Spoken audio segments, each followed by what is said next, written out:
of God, but merely human concern. Hallelujah. Amen. By the grace of God, I want to talk on the topic: be vigilant of satanic encroachment. Be vigilant of satanic encroachment. What is encroachment? Encroachment means intrusion on a person's territory, right, space, and etc. So what do I mean satanic encroachment? I mean satanic encroachment means infringe on a person's territory, right, space, and any place of our life where Satan has invaded will be considered as a satanic encroachment. As believers, we have to be vigilant of manners Satan deploy his schemes to encroach on our rights to live peacefully in the Lord. In the book of Genesis, the Bible says that Adam and Eve lost their harmonious relationship with the Lord because of satanic encroachment.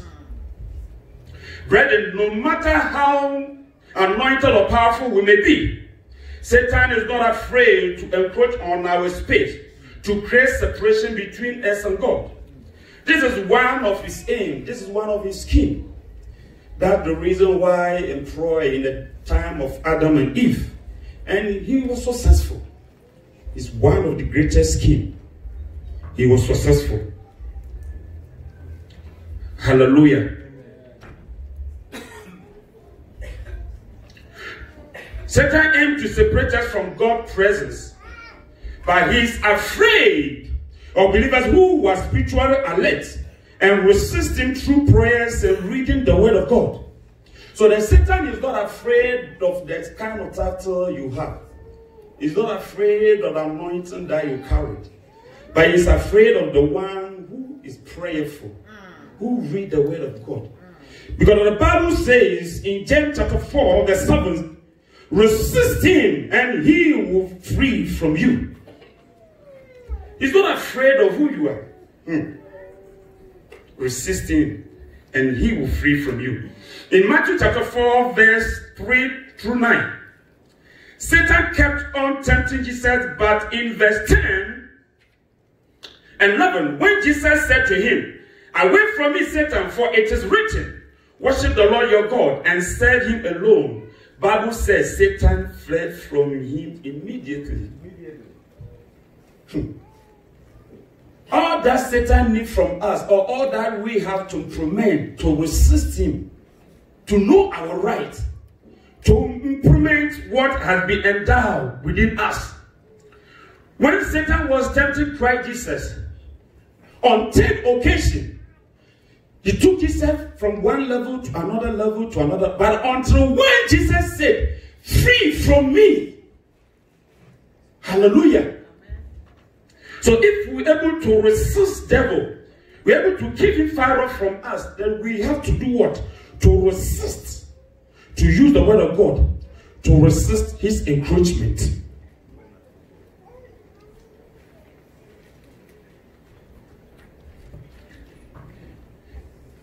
In the Bible, Satan, who was once called Lucifer in heaven, was one of the archangels in heaven.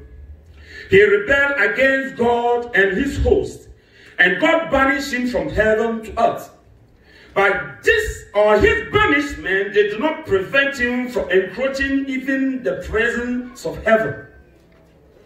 He was once in heaven, but because he rebelled against God and his host, he was banished, he was cast out. But this banishment did not prevent him from what? From even going closer to the throne of God once again.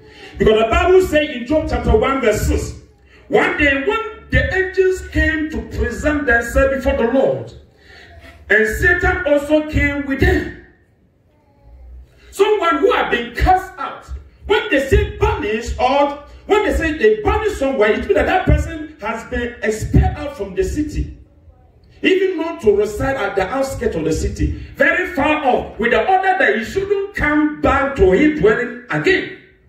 So Satan, who was called Lucifer in heaven because of his rebellious attitude, was banished, was cast out.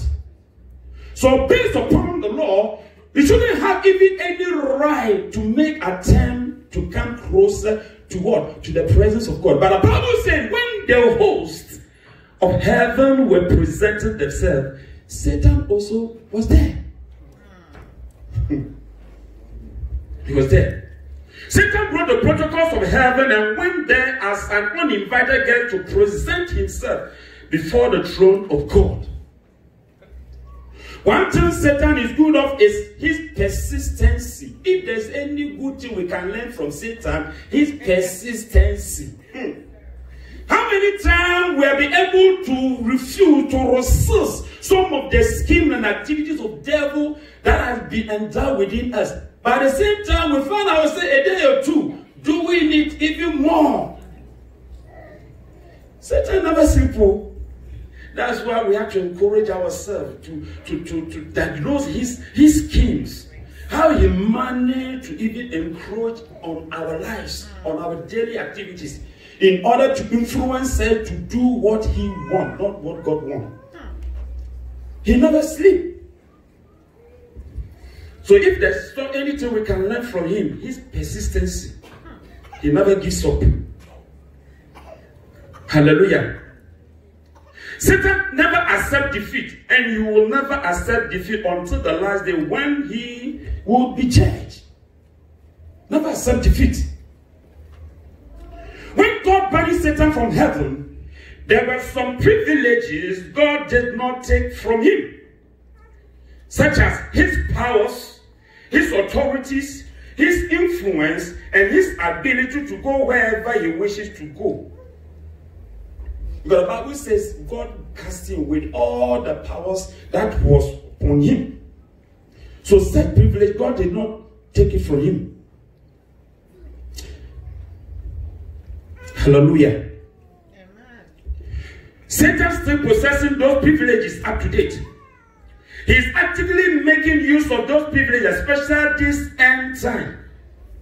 In Matthew chapter 4, verse 1 to 10, Satan encroached on the perimeter of Jesus Christ after 40 days and 40 nights of prayers.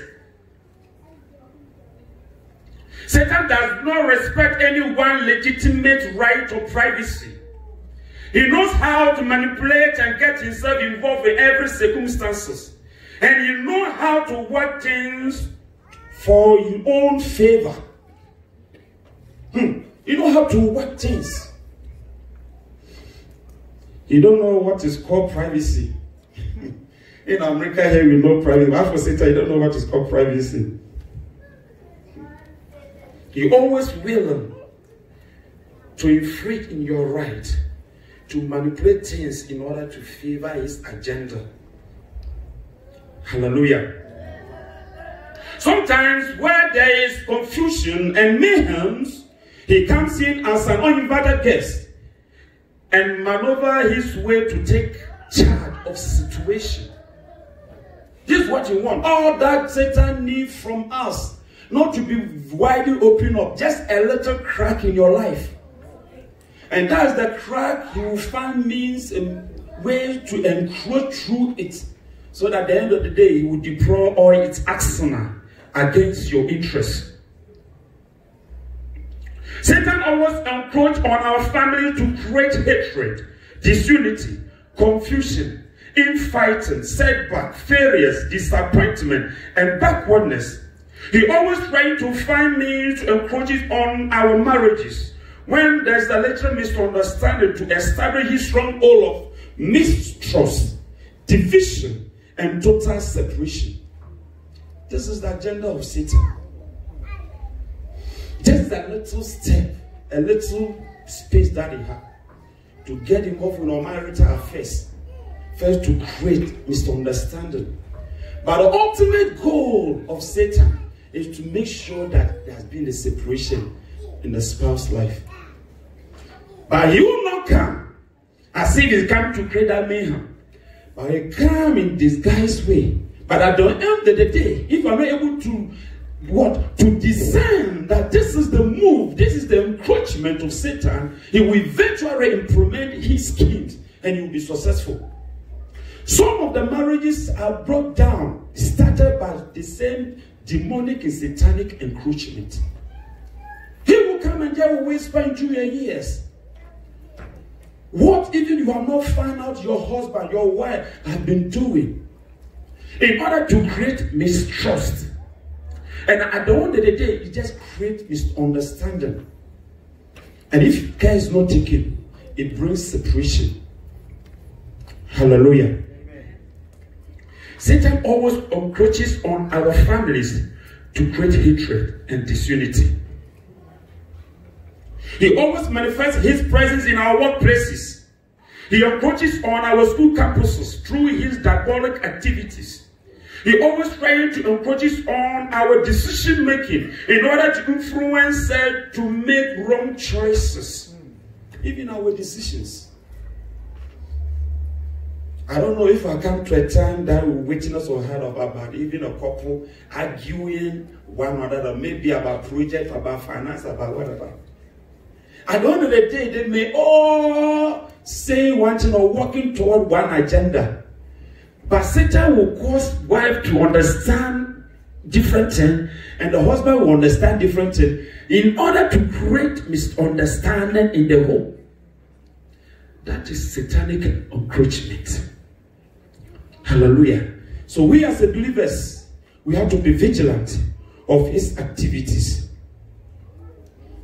Amen. Even in churches, he is actively working through his assigned agents. Satan does not respect believers' status in churches. 1 Peter chapter 5 verse 8, Bible says, devils roaring like a lion, seeking who he may devour.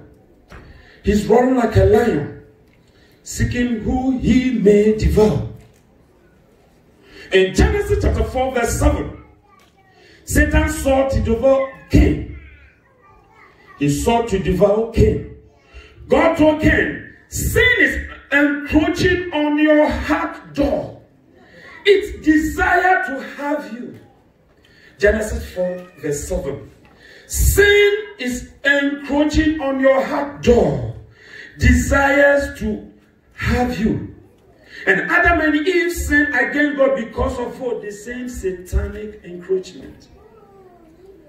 In the cool of the day, while they were waiting for the presence of the Lord, God to come and visit them, and they came Satan.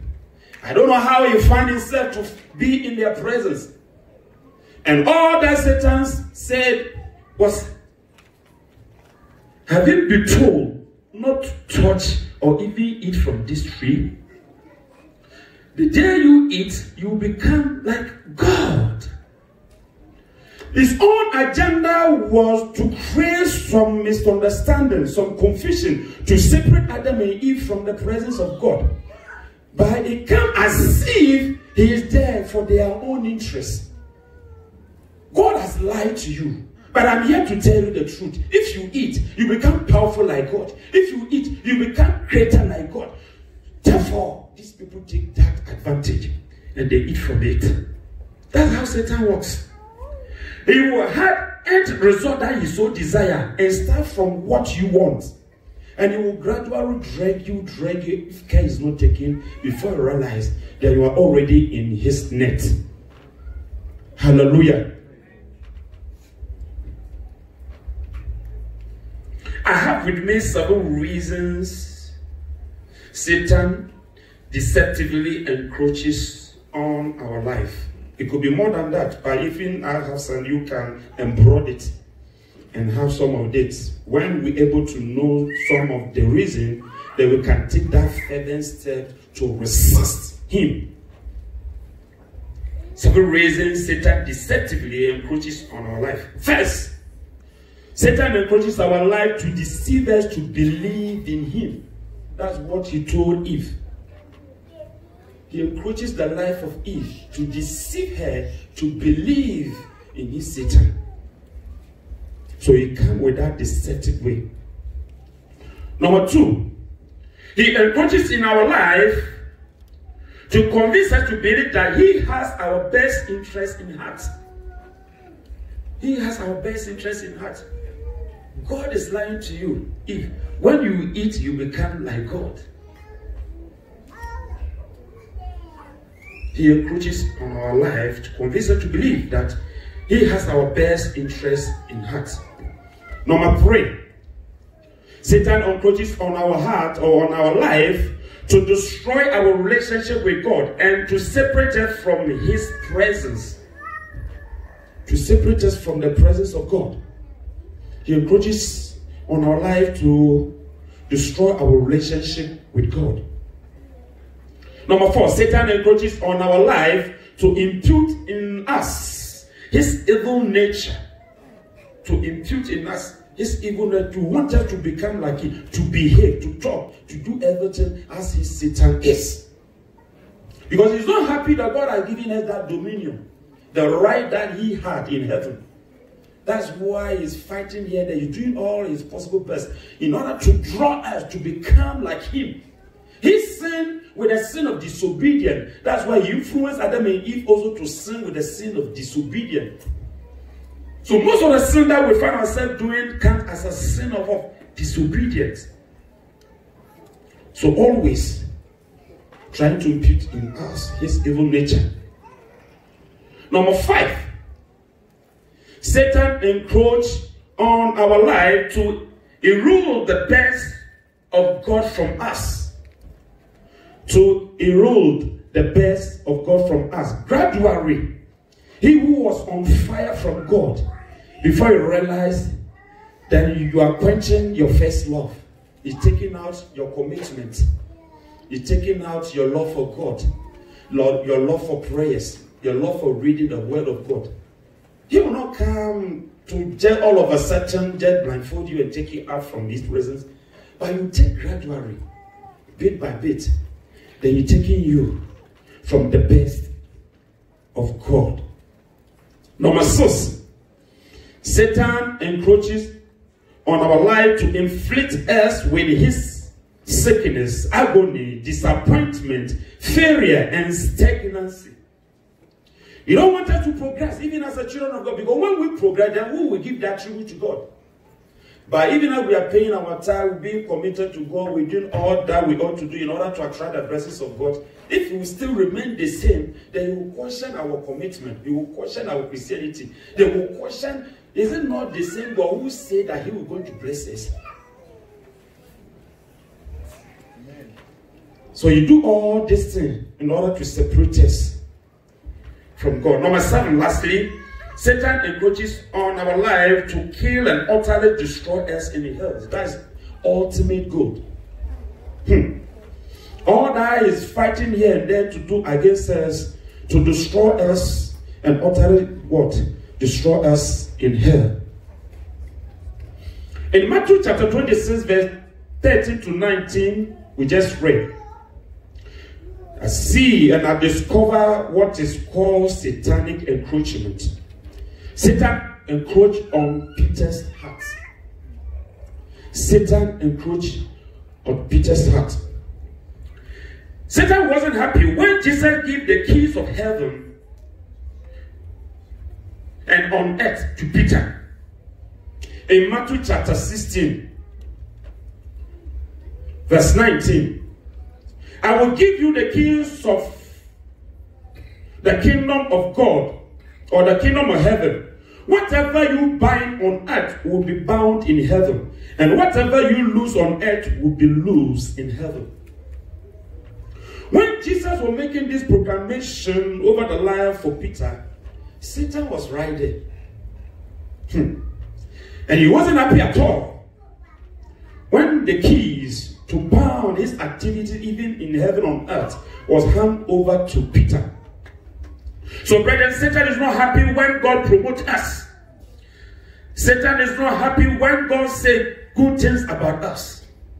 Satan is not happy when God changed our names and destiny for good. Satan is not happy when we know and understand the mind and the ways of God. Satan is not happy when God chose to bless us in every area of our life. Jesus told Peter, I give you the keys of the kingdom of heaven.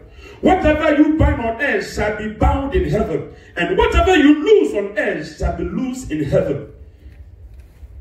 That was verse 17. of Matthew chapter 16. Immediately after that, Satan sought to attack on Peter's reputation. Verse 17. Immediately Jesus had made that proclamation concerning Peter, Satan sought to attack Peter's reputation. Jesus said, "Blessed are you, Simon, son of Jonah. Blessed are you, son of Jonah." But why? In verse 23, verse 21 coming down, there's something happened that contradicts what Jesus had earlier said concerning Peter. Verse 17, Jesus said, "Blessed are you, son of Jonah." Now let us read 21 coming down. Then I will draw my point. From that time on, Jesus began to explain to his disciples what he must go through in Jerusalem and suffer many things at the hands of elders, the chief priests, and the teachers of the law, and that he must be killed, and on the third day he will raise to life. Peter took him aside and began to rebuke him. "Nevertheless, said, this shall never happen to you." Now verse 23, Jesus turned and said to Peter, "Get thee behind me, Satan. You are stumbling block to me. You do not have in mind the concern of God, by merely human understanding or merely human concern." Was it not the same chapter 16 verse 17? Jesus said, "Blessed art thou, son of Jonah." Less than drinking of an eye, Satan had been successfully encroached in the relationship between Peter and Jesus.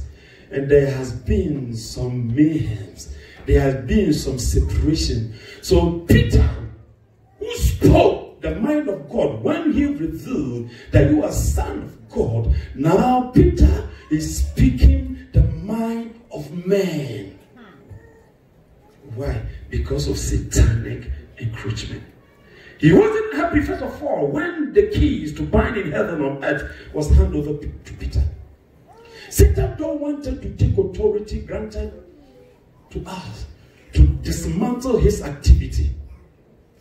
That's why every time I do see it, even in the church, especially Church of Pentecost, anytime somebody be committed, love God, be promoted from deacon to from member to deacon, it comes his own challenge. If the guy is not taking and encourage the person to support the person in prayer and counsel him before I realize what the person was initially doing as a member, he failed to do. In as much as the promotion can, in as much as the elevation can, it comes his own challenge.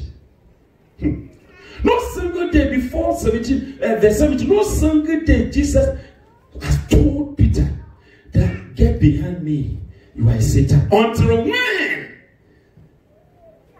Jesus said, "Blessed art thou, son of Jonah." And Satan said, "I'm not happy." For Peter to be elevated, I'm not happy. To give him Peter keys to dismantle, to destroy my activities in heaven on earth. From there, Satan sought for opportunity to encroach on the relationship between Jesus and Peter. So Peter, who was first speaking the mind of God, started speaking the mind of man. So Jesus said, "Get behind me." This is the reason Satan encroaches the life of Peter. For Peter to be demoted to where he was before. For Peter to be called Satan. He who by his revelation, Bible said that upon the rock I will build my church. Satan wasn't happy. Brethren, by the grace of God, where God has brought us to be, our position in the Lord, our position in our family, our handy was being blessed, our family being blessed, Satan is not happy. But how can we be able to resist and prevent him from implementing his activities and agenda when we're able to do what? To identify where he can use to encroach in our life. I personally, about years ago, 7 years ago, without knowing what I was going on, that it was satanic encroachment, I fell and became a victim. It started from something that up to now I've been thinking.